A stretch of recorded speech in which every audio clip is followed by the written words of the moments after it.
Alhamdulillah hamdan katsiran thayyiban mubarakan fihi kama yuhibbu rabbuna wa yarda. Wa asyhadu an la ilaha illallah wahdahu la syarikalah. Wa asyhadu anna Muhammadan abduhu rasuluhu la nabiyya ba'da ma ba'du. Jemaah rahimani wa rahimakumullah. Alhamdulillah pada hari ini kita kembali melanjutkan pembahasan kita dari membahas peristiwa terkait dengan kematian, misteri kematian.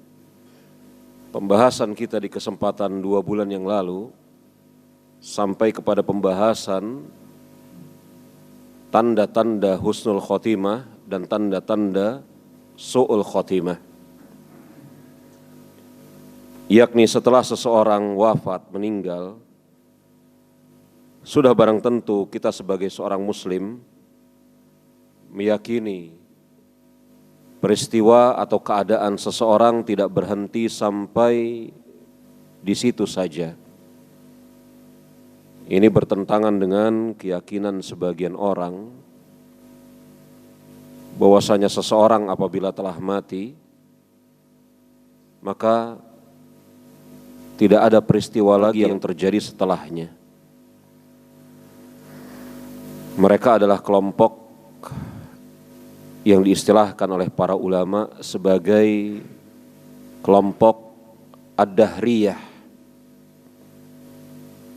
Kelompok yang bukan hanya kemudian mengingkari adanya hari kebangkitan, tetapi bahkan mengingkari adanya peristiwa-peristiwa yang terjadi setelah kematian. Sudah barang tentu kelompok ad-dahriyah ini dengan pemikiran-pemikirannya jauh dari kebenaran. Karena sangat tidak mungkin Allah Subhanahu wa taala menciptakan manusia, menghidupkan mereka, mematikan mereka, memberikan mereka rezeki, memerintahkan kepada mereka untuk beribadah, memerintahkan mereka untuk menjauhi berbagai macam kemaksiatan. Setelah mati, kemudian tidak dihadapkan kembali kepadanya untuk menerima ganjaran atau azab, ganjaran atas ketaatan atau azab dengan sebab kemaksiatan-kemaksiatan yang mereka lakukan. Jemaah rahimani wa rahimakumullah, ketika kita berbicara proses atau peristiwa yang terjadi setelah kematian, maka yang pertama kali sudah barang tentu kita akan membicarakan tentang alam kubur. Kita akan membicarakan tentang alam kubur. Alam kubur yang dikatakan oleh Rasulullah SAW dalam hadis yang dikeluarkan dari sahabat Utsman bin Affan, semoga Allah Subhanahu wa taala meridhai beliau, adalah tempat persinggahan pertama atas manusia setelah kematiannya. Hadisnya panjang. Pada suatu saat Utsman bin Affan radhiyallahu anhu berjalan bersama sahabat-sahabatnya. Dan Utsman bin Affan beserta para sahabatnya melintasi suatu areal pekuburan. Kemudian Utsman bin Affan terdiam, berhenti menatapi areal pekuburan tersebut. Menetes air mata di pipinya. Kemudian sahabat-sahabatnya bertanya, dan mereka mengetahui bahwasanya Utsman bin Affan adalah seorang sahabat yang memiliki hati yang lembut. Tetapi sebab apa Utsman bin Affan menangis, mereka ingin mengetahui itu. Engkau menangis wahai Khalifah Rasulullah? Utsman bin Affan radhiyallahu anhu mengatakan, iya. Karena sesungguhnya kuburan adalah tempat persinggahan pertama bagi seorang hamba. Siapa yang Allah Subhanahu wa taala mudahkan di dalamnya, maka keadaan selanjutnya akan Allah Subhanahu wa taala mudahkan. Dan siapa seorang hamba yang Allah Subhanahu wa taala susahkan di dalamnya, maka keadaan setelahnya akan Allah Subhanahu wa taala susahkan. Dan aku mendengar ucapan ini dari Rasulullah sallallahu alaihi wasallam. Hadis riwayat Imam At-Tirmizi dan Imam Ibnu Majah. Hadis ini menunjukkan kepada kita jemaah rahimani wa rahimakumullah, bahwasanya setelah seseorang mati, maka tempat yang umum sekaligus juga sesuai dengan fitrah yang berlangsung dari zaman dahulu sampai zaman sekarang dan zaman yang akan datang adalah manusia itu dikuburkan. Bukan kemudian misalnya dibakar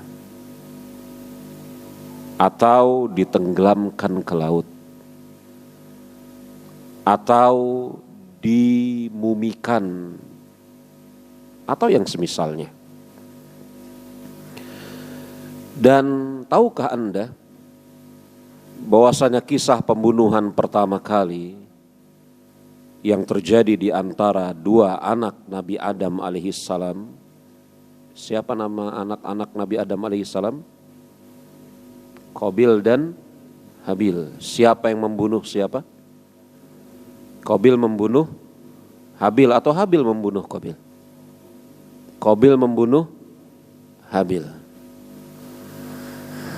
Maka Qabil tidak mengetahui bagaimana cara menyembunyikan jasad saudaranya. Qabil tidak mengetahui bagaimana menyembunyikan jasad saudaranya. Selama kurang lebih 40 tahun dia panggul jasad saudaranya itu di pundaknya. Dia berjalan ke sana kemari. Sampai kemudian dia duduk di suatu tempat melihat ada seekor burung gagak mematuk-matuk dengan paruhnya menguburkan burung gagak yang lain yang telah mati. Maka taulah bahwasanya proses menguburkan mayat adalah dikuburkan dengan tanah di dalam tanah. Kisah ini dibawakan oleh Imam Ibnu Katsir dalam Bidayah wa Nihayah, bersumber dari riwayat Imam Tabrani dalam Mu'jamul Kabir. Yakni asal muasal manusia ketika mati adalah dikubur di tanah. Makanya Rasulullah SAW mengatakan sesungguhnya kuburan adalah tempat persinggahan pertama dari seorang hamba. Hadis ini juga menunjukkan kepada kita hal yang kedua, bahwasanya betapa pentingnya kemudian mengingat kematian, yang dengan sebab itu bisa melembutkan hati, memutuskan rasa tamak terhadap dunia, dan bersegera untuk mengerjakan amal-amal soleh. Seperti kata ucapan Imam Abu Ali Ad-Daqqaq rahimahullahu ta'ala ketika menjelaskan tentang apa faidah berziarah kubur. Kata Imam Abu Ali Ad-Daqqaq rahimahullahu ta'ala, berziarah kubur memiliki faidah yang sangat banyak. Untuk mengingat kematian, memutuskan rasa tamak terhadap dunia, dan memacu diri untuk bersemangat mengerjakan amal soleh. Utsman bin Affan radhiyallahu anhu, beliau berdiri di samping areal pekuburan. Kemudian dengan sebab itu Allah Subhanahu wa taala berikan kepada diri Utsman bin Affan, dan dia memang orang yang memiliki hati yang lembut, kelembutan berikutnya. Ini menunjukkan juga kepada kita hal yang ketiga, bahwasanya boleh seseorang berziarah kubur, bahkan terhadap kuburan yang dia tidak ketahui siapa penghuninya. Ini mungkin berbeda dengan keadaan sebagian besar kaum muslimin. Ketika mereka berziarah kubur, berziarah kuburnya kepada orang-orang yang dia kenal. Saya katakan ini tidak salah. Tetapi berziarah kubur, kuburan mana saja dari pekuburan kaum muslimin itu diperbolehkan. Sebagai bukti, Utsman bin Affan radhiyallahu anhu sedang berjalan bersama sahabat-sahabatnya melewati suatu areal pekuburan. Dan Utsman bin Affan berdiri di situ. Ini menunjukkan akan kebolehan berziarah kubur, bahkan kepada kuburan-kuburan yang kita tidak mengenal siapa dia. Sudah barang tentu jemaah, berziarah kubur ini harus memenuhi syarat-syarat yang ditentukan dalam syariat. Kalau kita cermati perbuatan Utsman bin Affan, dan itulah perbuatan para sahabat, mereka tidak menyulitkan diri untuk mengunjungi kuburan tertentu. Saya ulangi, mereka tidak menyulitkan atau menyusahkan diri untuk mengunjungi kuburan tertentu. Makanya ketika Utsman bin Affan, dan dia bukan dalam rangka hendak berziarah kubur, melewati suatu pekuburan, dia ambil momen tersebut sebagai kesempatan emas sekaligus untuk berziarah kubur. Tidak dia persulit, misalnya dengan menempuh perjalanan sengaja sekian puluh, sekian ratus kilo. Tidak dia persulit. Karena memang seorang muslim tidak boleh kemudian berjalan sengaja dalam jarak safar untuk beribadah kecuali kepada 3 masjid. Karena seorang muslim tidak boleh berjalan atau bepergian secara sengaja melewati jarak safar kecuali kepada 3 masjid. Masjidil Haram, Masjidil Aqsa, Masjidil Haram, Masjid Nabawi, dan Masjidil Aqsa. Dan kita berdoa kepada Allah Subhanahu wa taala agar Allah Subhanahu wa taala jaga saudara-saudara kita di Palestina secara umum, Gaza secara khusus, hancurkan makar-makar musuh-musuh Islam, berikan kesabaran kepada mereka yang masih hidup, memberikan ganjaran syahid atas mereka yang telah wafat. Allahumma amin. Adapun kita, maka kita berusaha secara bersungguh-sungguh untuk berdoa kepada Allah Subhanahu wa taala, membantu mereka dengan segenap kemampuan kita, harta, tenaga, pikiran, dan yang semisalnya. Maka seorang muslim tidak boleh safar dengan tujuan untuk beribadah kecuali kepada 3 masjid tersebut. Tidak boleh sengaja safar untuk mengunjungi suatu kuburan tertentu.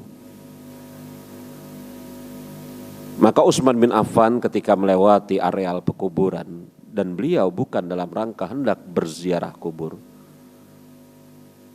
tetapi hendak dengan tujuan yang lain, tapi beliau ambil momentum emas tersebut sebagai sarana untuk berziarah kubur. Dari kisah Utsman bin Affan ini bisa kita ambil pelajaran yang berikutnya, yakni pelajaran yang kelima. bahwa tidak mengapa seseorang menitikkan air mata dengan sebab mengingat kematian ataupun yang semisalnya. Dan ini ada contoh dari sisi Rasulullah SAW ketika kemudian beliau ditinggal mati anaknya Ibrahim. Anak beliau Ibrahim dari istri Maria Al-Qibtiyah. Beliau menitikkan air mata. Para sahabat mengatakan kepada Rasulullah SAW, engkau menangis wahai Rasulullah. Iya, sesungguhnya ini adalah air mata rahmat. Hati bersedih, mata mengeluarkan air mata, hati bersedih. Akan tetapi lisan tidak berbicara kecuali perkataan yang benar dan diridhoi oleh Rabb-nya. Maka boleh seseorang kemudian menitikkan air mata karena mengingat kematian, azab kubur, peristiwa-peristiwa yang terjadi setelahnya. Boleh. Bahkan Imam Ibnul Qayyim Al-Jauziyah rahimahullahu ta'ala menyebutkan bahwasanya menitikkan air mata dengan sebab-sebab yang saya sampaikan tadi merupakan salah satu dari 12 alasan seorang manusia menangis. Jadi manusia menangis, kata Imam Ibnul Qayyim, ada 12 alasan. Dan di antara 12 alasan itu ada alasan yang terpuji dan alasan yang tercela. Di antara menangis dengan alasan yang terpuji, karena takut akan azab Allah Subhanahu wa ta'ala. Mengingat kedahsyatan hari kiamat. Dan yang semisalnya. Dan ini sekaligus menghapus, menghilangkan khurafat yang aneh-aneh. Dulu waktu saya masih kecil, saya mengetahui, entah dari mana saya dapat pengetahuan ini, tapi sudah barang tentu dari orang-orang tua yang ada di sekitar saya. Jangan sampai air mata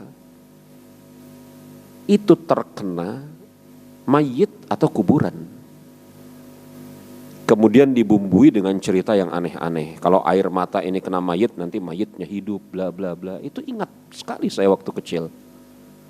Kalau air mata itu kena kuburan nanti begini dan begitu, bla bla bla. Ingat sekali. Ini sekaligus menghapus khurafat yang modelnya seperti itu.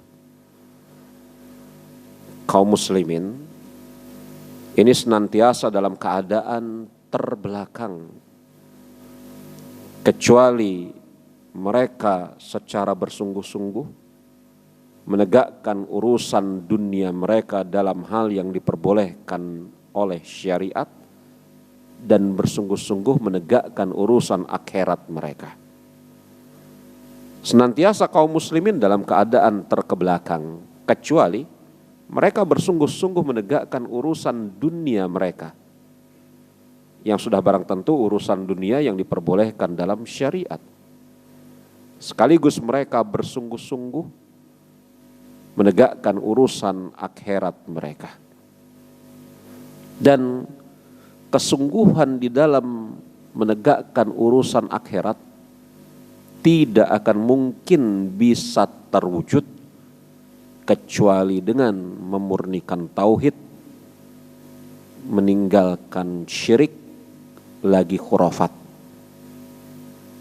Ittiba kepada Rasulullah SAW dan menjauhi penyelisihan dari ajaran beliau. Maka khurafat itu salah satu penyakit yang harus dienyahkan dari tubuh kaum muslimin. Dari kisah Utsman bin Affan ini kita bisa mendapatkan pelajaran berikutnya. Bahwasanya setelah seseorang mati dikubur, perkaranya urusannya tidak berhenti sampai di sana. Makanya Utsman bin Affan radhiyallahu anhu mengatakan, siapa yang dimudahkan oleh Allah Subhanahu wa taala di dalam kubur, maka peristiwa-peristiwa keadaan-keadaan setelahnya akan Allah Subhanahu wa taala mudahkan. Dan sebaliknya, siapa yang Allah Subhanahu wa taala persulit di alam kubur, maka keadaan-keadaan setelahnya maka akan menjadi lebih sulit. Berarti seseorang ketika dikubur tidak berhenti urusannya, perkaranya sampai di situ. Ada hal-hal lain yang menantinya. Apa itu? Insyaallah ta'ala pada kesempatan-kesempatan berikutnya akan kita perinci. Iya.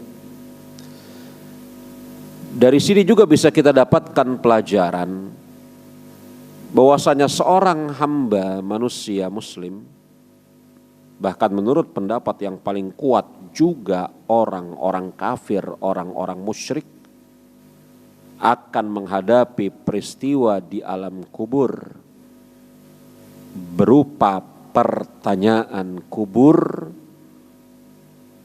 kelapangan alam kubur maupun himpitannya. Pertanyaan kubur bagi yang bisa menjawab, maka dia akan mendapatkan nikmat kubur. Dan nikmat kubur itu bukan hanya dilapangkan kuburannya, itu hanya salah satu dari nikmat kubur. Siapa yang tidak bisa menjawab pertanyaan dua malaikat Munkar dan Nakir, maka dia akan mendapatkan siksa kubur dan himpitan kubur. Himpitan kubur itu merupakan salah satu dari siksa kubur, bukan satu-satunya. Dari hadis ini juga kita bisa mendapatkan pelajaran bahwasanya ada orang-orang yang Allah Subhanahu wa taala mudahkan di kuburan tersebut, dan ada orang-orang yang Allah Subhanahu wa taala persulit di alam kubur. Ini sesuai dengan firman Allah Subhanahu wa taala, di mana Allah Subhanahu wa taala berfirman, yusabitullahu allazina amanu biqauli tsabit fil hayatid dunya wa fil akhirah. Dan Allah Subhanahu wa taala akan menguatkan ucapan orang-orang yang beriman dengan ucapan yang kuat di dunia maupun di akhirat. Surat Ibrahim ayat keberapa? 27 kalau saya nggak salah mengingat. Allah Subhanahu wa taala akan perkuat. Ayat keberapa? Coba lihat, kalau nggak salah 27. Ibrahim ayat 27. Allah Subhanahu wa taala akan perkuat orang-orang beriman dengan ucapan yang kuat di kehidupan dunia maupun kehidupan akhirat. Yakni orang-orang yang mengucapkan kalimat la ilaha illallah Muhammad Rasulullah. Maka saya ulangi, saya berikan tambahan, orang-orang yang mengucapkan kalimat la ilaha illallah Muhammad Rasulullah tulus ikhlas dari dalam hatinya, maka akan Allah Subhanahu wa taala perkuat, berikan kemudahan untuk menjawab pertanyaan man rabbuka wa man nabiyyuka wa ma dinuka. Adapun orang-orang yang mengucapkan kalimat la ilaha illallah ikut-ikutan atau mencederai kalimat la ilaha illallahnya dengan perbuatan kesyirikan, maka ketika ditanya man rabbuka, dia akan mengatakan la adri aqulu kama yakulun. Saya nggak tahu. Saya mengucapkan sebagaimana apa yang mereka ucapkan. Jadi dia mengucapkannya hanya ikut-ikutan, tidak dibarengi dengan ilmu apalagi amal. Aku mengucapkan sebagaimana apa yang mereka ucapkan. Ketika ditanya apa agamamu, dia mengucapkan kalimat yang sama. La adri, aqul kama yaqulun. Siapa nabimu? Dia kembali mengucapkan yang sama. La adri, aqul kama yaqul. Saya enggak tahu. Saya mengucapkan seperti yang mereka ucapkan. Yakni ikut-ikutan. Tidak memaknai kalimat tauhid, mengilmuinya, apalagi mengamalkannya. Hadis tentang pertanyaan kubur ini adalah hadis yang sahih lewat jalur beberapa orang sahabat, tapi jalur yang paling lengkap dari sahabat Bara' bin Azib radhiyallahu anhu yang dikeluarkan oleh Imam At-Tirmizi. Maka setelah seseorang dikubur, urusannya tidak selesai. Ada pertanyaan di kubur. Pertanyaannya, man rabbuka wa man nabiyuka wa ma dinuka. Pertanyaan ini ditanyakan kepada siapa saja dari penghuni kubur, kata para ulama. Perkataan siapa saja dari penghuni kubur termaksud orang-orang kafir maupun penyembah berhala.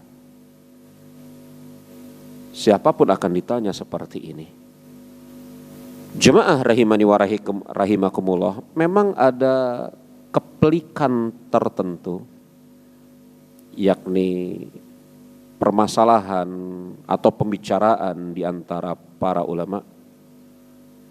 Apakah orang-orang kafir, orang-orang musyrik, orang-orang munafik dan yang semisalnya akan menjalani fase-fase kehidupan setelah kematian seperti yang juga dijalani oleh seorang muslim, seorang mukmin?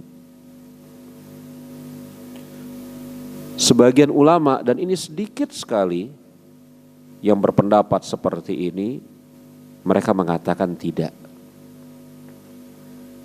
Yakni orang-orang kafir, orang-orang musyrik itu tidak akan menjalani fase-fase setelah kematian.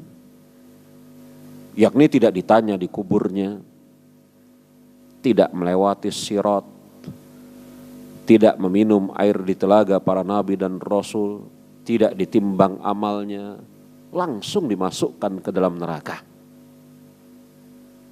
Adakah ulama-ulama yang berpendapat seperti ini? Ada, tapi sedikit sekali.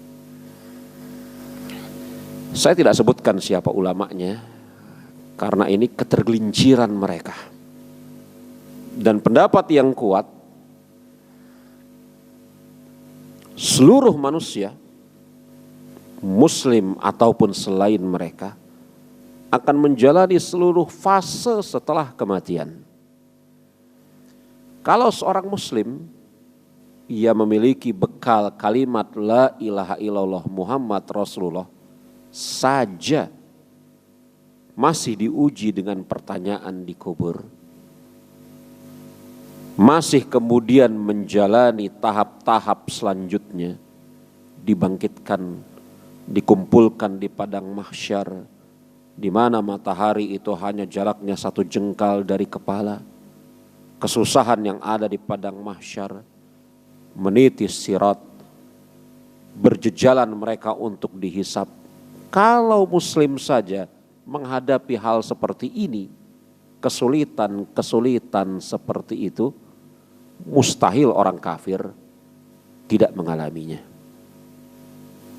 Maka kata Imam Ibnu Katsir, seluruh manusia termaksud orang-orang kafir akan menjalani seluruh fase setelah kematian. Mereka juga akan berkumpul di mahsyar. Mereka juga akan menuju ke telaga, tetapi ditolak untuk minum dari telaga para nabi dan rasul. Tapi mereka menuju ke telaga. Mereka, seluruh manusia akan menuju ke telaga para nabi dan rasulnya masing-masing. Tetapi pelaku kekufuran, pelaku kesyirikan, pelaku bid'ah ditolak dari telaga para nabi dan rasul. Begitu juga semua manusia akan melewati sirat, tidak terkecuali. Ini pendapat yang kuat sebagaimana dikatakan oleh Imam Ibnu Katsir dalam kitab beliau Al-Fitan wal Malahim. Dari hadis ini kita juga bisa mendapatkan suatu pelajaran bagaimana tawaduknya, tunduknya Utsman bin Affan radhiyallahu anhu kepada sabda Rasulullah sallallahu alaihi wasallam. Setelah beliau menyampaikan ucapan tersebut, beliau tidak lupa mengatakan, aku dengar ini dari Rasulullah sallallahu alaihi wasallam. Dan memang seorang muslim harus senantiasa terikat dengan ajaran agamanya, dengan Al-Quran maupun As-Sunnah.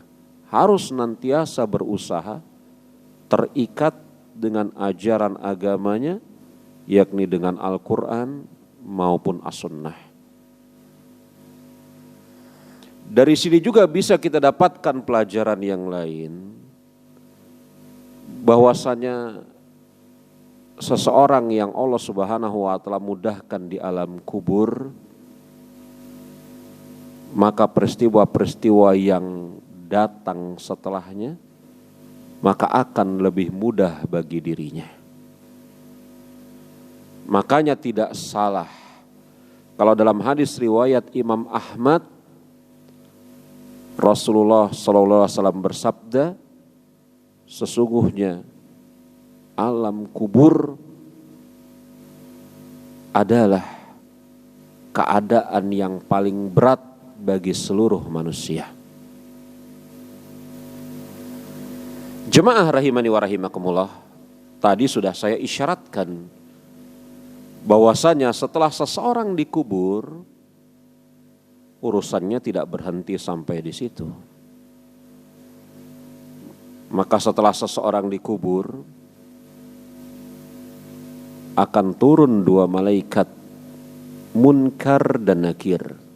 Dan nama ini benar berdasarkan hadis riwayat Al-Imam At-Tirmizi. Munkar dan Nakir itu berasal dari kata-kata yang sama. Munkar Nakir itu dari huruf nun kafro, nakaro, ankaro, artinya mengingkari. Para ulama mengatakan ditinjau dari segi bahasa, mengapa Munkar dan Nakir dinamakan sebagai Munkar dan Nakir oleh Rasulullah Sallallahu Alaihi Wasallam. Ingat jemaah, tidak boleh seseorang menamakan malaikat sesuai dengan kehendaknya. Malaikat itu makhluk ciptaan Allah Subhanahu wa taala. Makhluk goib dinisbatkan atau ditinjau dari keadaan kita pada hari ini. Iya. Malaikat itu makhluk goib ditinjau dari keadaan kita pada hari ini. Karena goib itu terkadang bersifat nisbi. Ya, goib sekarang suatu saat nggak goib lagi. Saya nggak mau memperpanjang apa yang dimaksud goib nisbi. Malaikat adalah makhluk goib dinisbatkan atau ditinjau dari keadaan kita di hari ini. Maka tidak boleh kita menerka-nerka sesuatu yang goib, karena ilmu yang goib itu bersumber dari Allah dan Rasulnya. Munkar nakir itu nama yang sah yang diberikan oleh Rasulullah Shallallahu Alaihi Wasallam. Ada sebagian orang yang mengingkari nama munkar dan nakir dengan alasan-alasan yang lemah, selemah sarang laba-laba. Hadis tentang munkar dan nakir riwayat Imam Tirmizi sahih, tidak ada keraguan di dalamnya. Kenapa para ulama mencoba mencari hikmah atau alasan mengapa munkar dan nakir dinamakan munkar dan nakir? Bukan dua malaikat itu mengingkari tugasnya. Bukan dua malaikat itu melakukan perbuatan yang mungkar dan nakir, bukan. Tetapi kehadiran dua malaikat tersebut itu sangat tidak disukai oleh penghuni kubur. Khususnya oleh orang-orang kafir pelaku kemaksiatan. Yakni kehadiran dua malaikat tersebut sangat tidak disukai, diingkari, tidak dikehendaki oleh penghuni kubur. Khususnya orang-orang kafir dan pelaku kemaksiatan. Tapi malaikat tersebut akan turun, sudah barang tentu atas perintah Allah Subhanahu wa taala. Dan jangan Anda pertanyakan bagaimana kalau pada saat yang sama ada lebih satu orang yang wafat. Bagaimana caranya munkar dan nakir turun ke kuburan mereka masing-masing. Tidak perlu Anda pertanyakan permasalahan ini. Karena mempertanyakannya akan sampai kepada keputusan tidak ada jawabannya, karena Rasul tidak pernah menerangkan. Ketika kemudian seseorang dikubur dan para penghantarnya menjauhi kuburan sejauh 7 langkah, ulama berbeda pendapat. Sejauh 7 langkah ini, apakah maksudnya para penghantarnya menjauh dari kuburnya sejauh 7 langkah? Makna hakiki.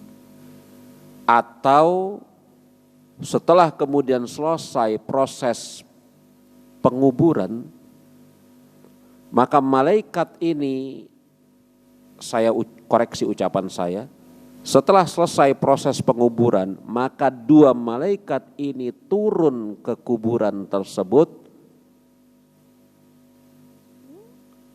Jedanya antara selesai proses penguburan sampai turunnya malaikat tersebut semisal waktu yang diperlukan untuk melangkah 7 langkah. Melangkah 7 langkah, 1, 2, 3, 4, 5, 6, 7, mungkin gak sampai 5 detik. Betul ya?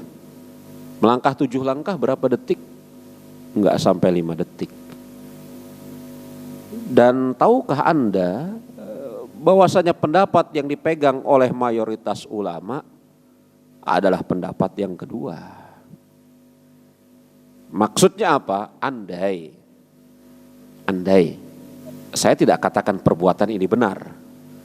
Andai ada seseorang mayit dikubur, kemudian ada salah seorang dari penghantar mayit tersebut tidak beranjak sama sekali dari sisi kubur, maka tetap saja 2 malaikat itu turun. Iya kan? Andai, saya tidak katakan ini benar ini.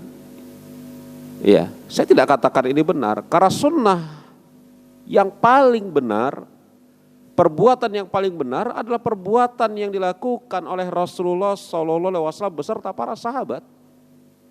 Yakni setelah mereka menyelesaikan prosesi penguburan jenazah, mereka berdiri sejenak di samping kubur. Rasul menyampaikan nasihat kepada orang-orang yang masih hidup agar berdoa kepada Allah Subhanahu wa taala untuk penghuni kubur tersebut dan mengambil manfaat pelajaran dari kematian. Setelah itu Rasul dan para sahabat pulang. Tidak ada di antara mereka yang kemudian diam di sana sehari semalam, sepekan, sebulan, setahun, bikin rumah di samping kuburan. Enggak ada. Dan sunnah terbaik, ajaran Rasulullah. Betul memang ketika selesai dikubur, Rasul berdiri bersama para sahabat, mengingatkan kaum muslimin, para sahabat untuk berdoa kepada Allah agar Allah Subhanahu wa taala menetapkan, menguatkan orang yang dalam kuburan tersebut. Dan hadis itu lihat menunjukkan apa kata Rasulullah SAW? Berdoalah kalian kepada Allah karena sesungguhnya Dia sekarang sedang ditanya. Padahal Rasul dan para sahabat belum meninggalkan kuburan itu sejauh 7 langkah. Maka dari ucapan Rasul ini menjadi benarlah bahwasanya 2 malaikat itu turun bukan setelah orang-orang menjauh 7 langkah dari kuburnya. Tetapi malaikat itu turun kapan? Sejarak 7 langkah waktu yang diperlukan dalam langkah. Allahu a'lam bissawab. Insyaallah taala kita azan terlebih dahulu. Bagaimana ini? Gimana? Azan lanjutkan. Baik. Kita azan terlebih dahulu, nanti kita lanjutkan insyaallah taala.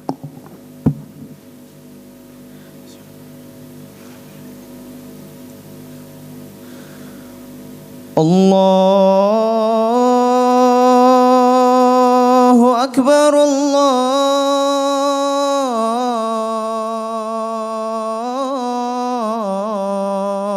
Akbar. Allahu Akbar, Allahu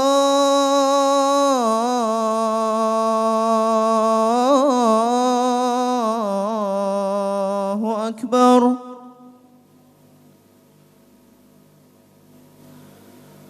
Asyhadu an la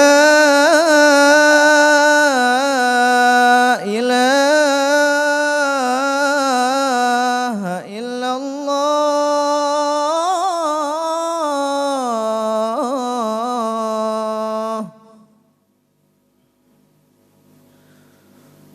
Asyhadu an la ilaha illallah.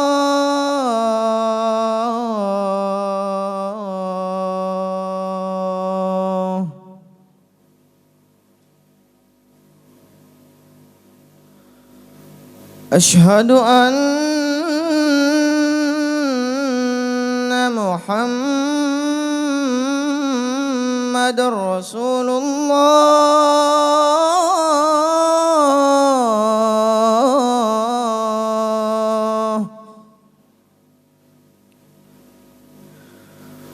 Asyhadu anna Muhammadar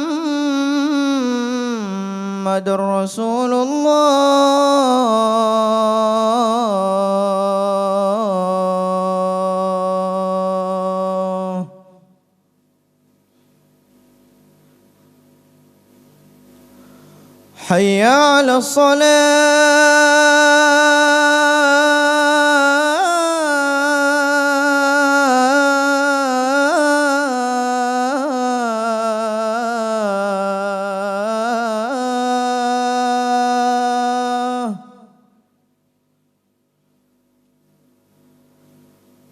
حي على الصلاة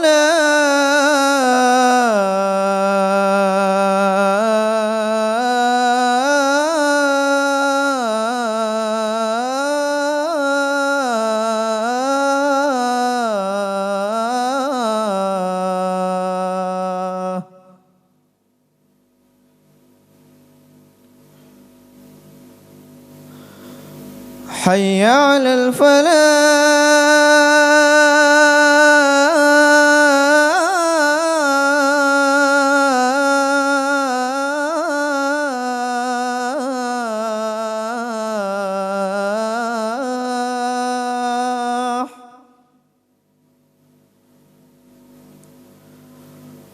حي على الفلاح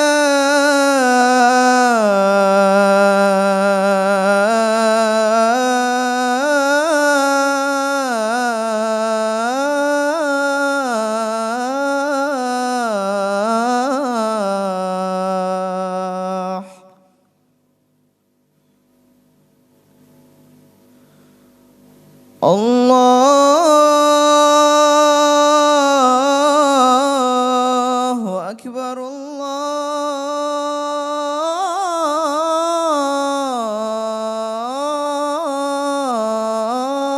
الله أكبر لا إله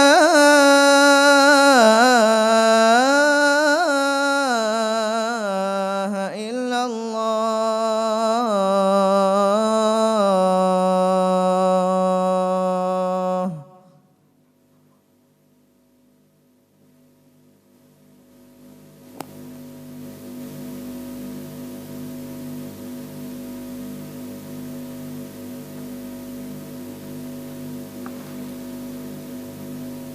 Kembali kita lanjutkan sedikit dari pembahasan kita.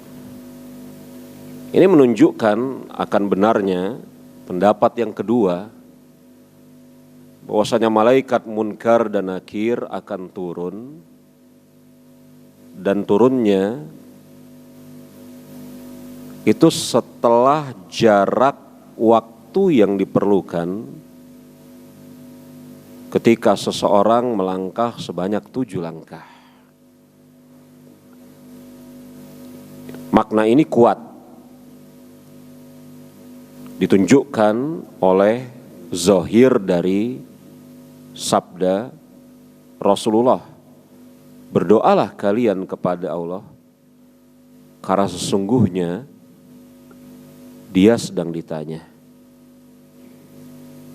Ditanya oleh malaikat munkar dan nakir, akan pertanyaan siapa Tuhanmu,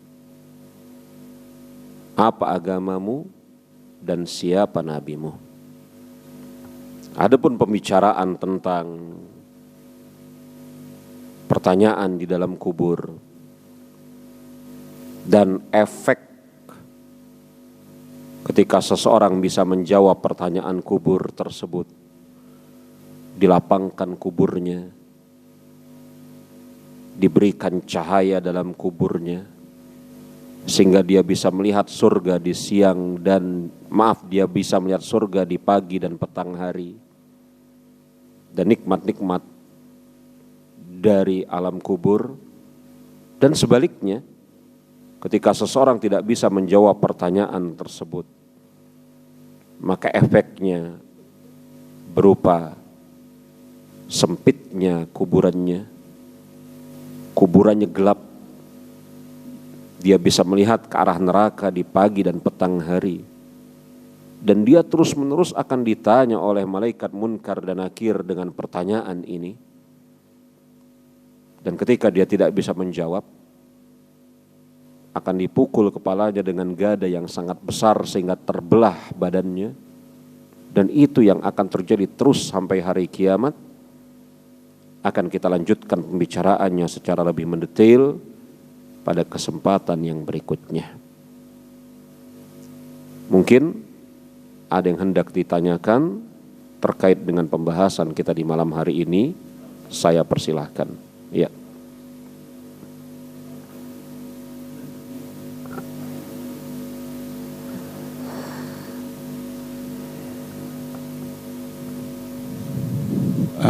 Terima kasih Ustaz. Assalamualaikum warahmatullahi wabarakatuh. Assalamualaikum warahmatullahi wabarakatuh.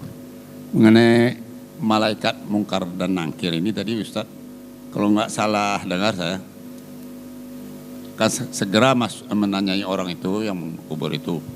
Tapi kalau ada 2 orang atau lebih yang dikubur, kalau nggak salah tadi itu, sepertinya malaikat itu bagaimana gitu. Nah, tapi jadi artinya begini. Seakan-akan malaikat mungkar dan nangkir itu aja cuma 2 malaikat gitu. Apa enggak banyak tuh, seberapa aja orang mati waktu itu. Tadi telah saya sampaikan bahwasanya malaikat itu adalah makhluk Allah Subhanahu wa taala yang sangat kuat, perkasa, yang kemampuannya sudah barang tentu tidak bisa kita bandingkan dengan kemampuan kita. Mereka bekerja di alam goib, bukan seperti kita di alam fana ini. Sebagaimana kemudian malaikat pencabut nyawa itu satu.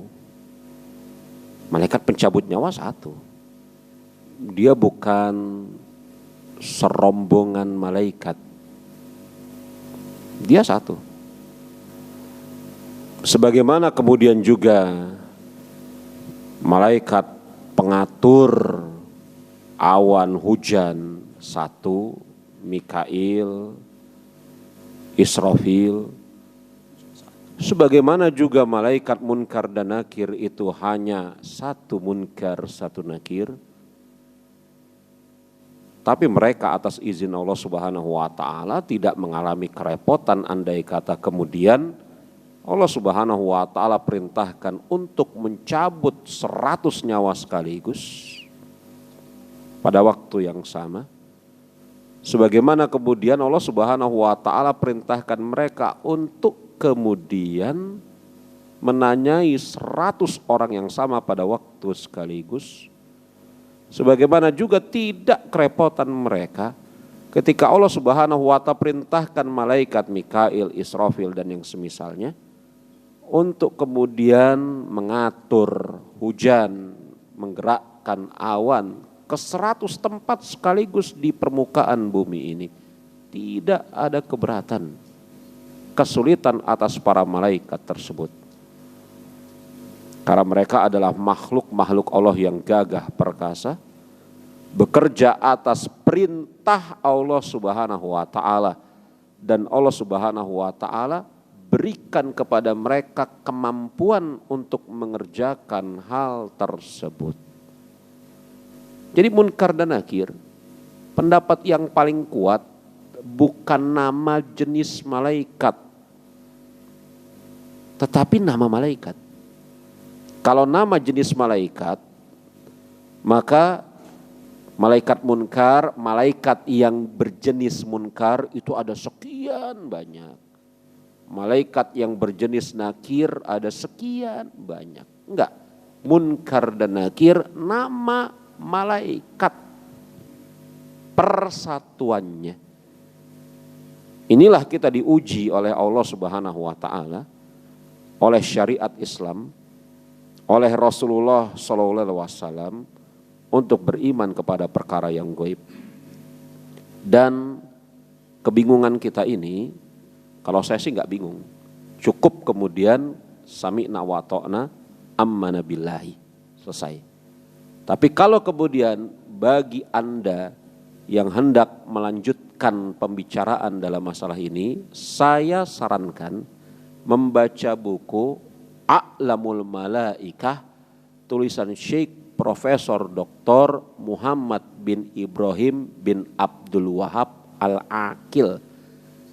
Dan kabar gembiranya, bukunya sudah diterjemahkan berjudul Alam Malaikat.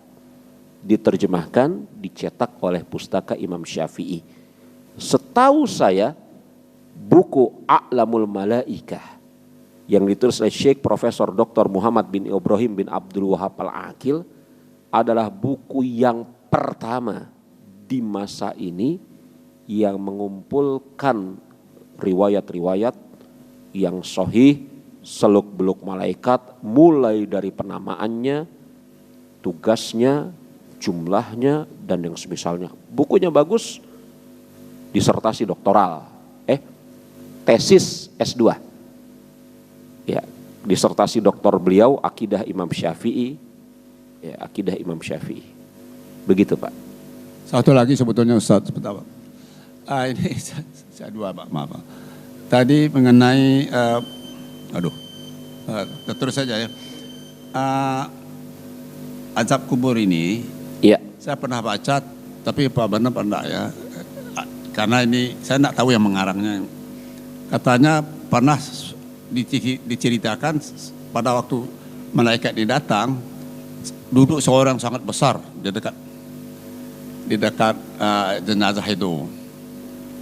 Katanya saya ini menjaga dia karena dia sering membaca saya. Itu katanya orang-orang yang sering membaca Al-Quran, begitu Ustaz. Betul. Kalau begitu yang tua-tua ini perlu ya dibacakan. Kalau sekarang baru mulai bagaimana tuh Ustaz? Betul Pak. Saya memahami pertanyaan Bapak. Dan yang Bapak baca itu memang betul. Itu dalam hadis riwayat Al-Imam At-Tirmizi.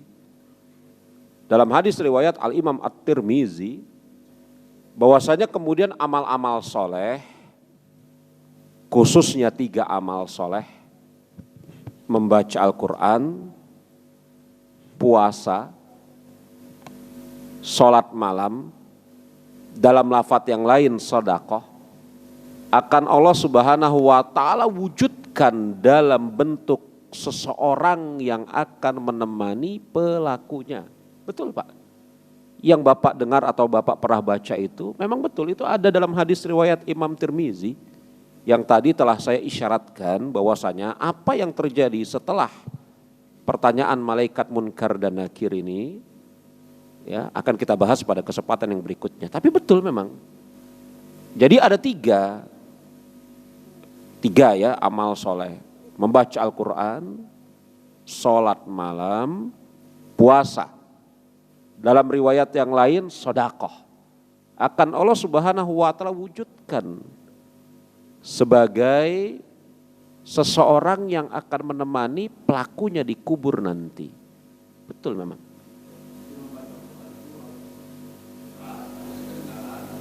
Membaca Quran, asal dari membaca Al-Quran adalah amal lisan. Bukan berarti membaca Al-Quran amal lisan kemudian tidak ada penghayatan dalam hati. Saya nggak ngomong begitu ya Pak ya.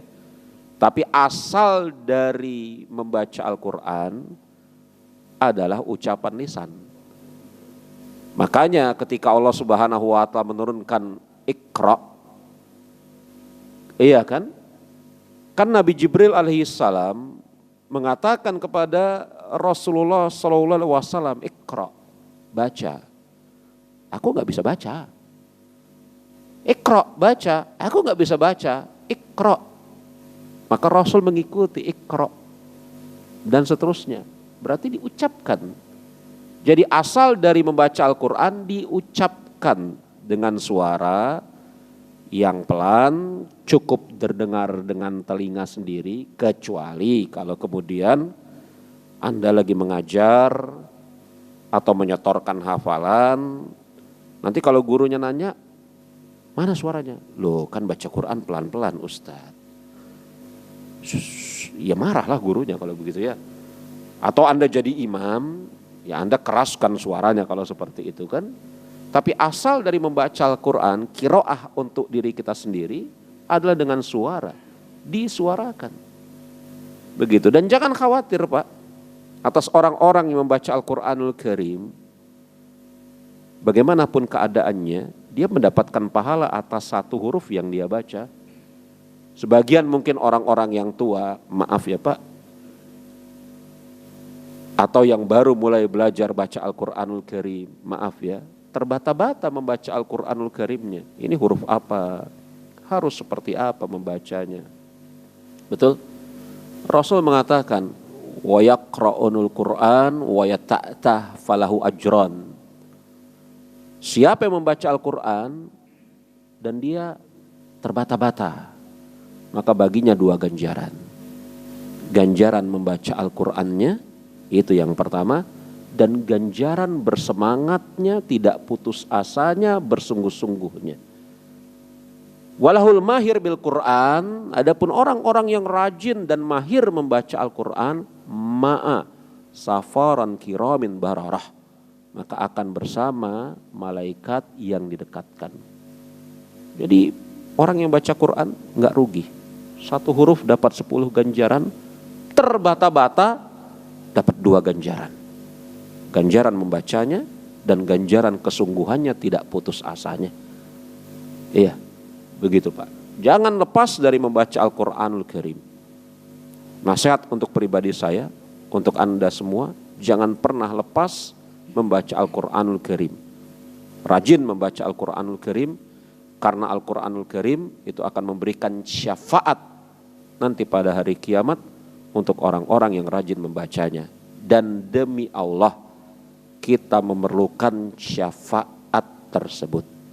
Subhanakallahumma wa bihamdika asyhadu an la ilaha illa anta astaghfiruka wa atubu ilaik wa akhiru da'wana alhamdulillahirabbil alamin. Assalamualaikum warahmatullahi wabarakatuh.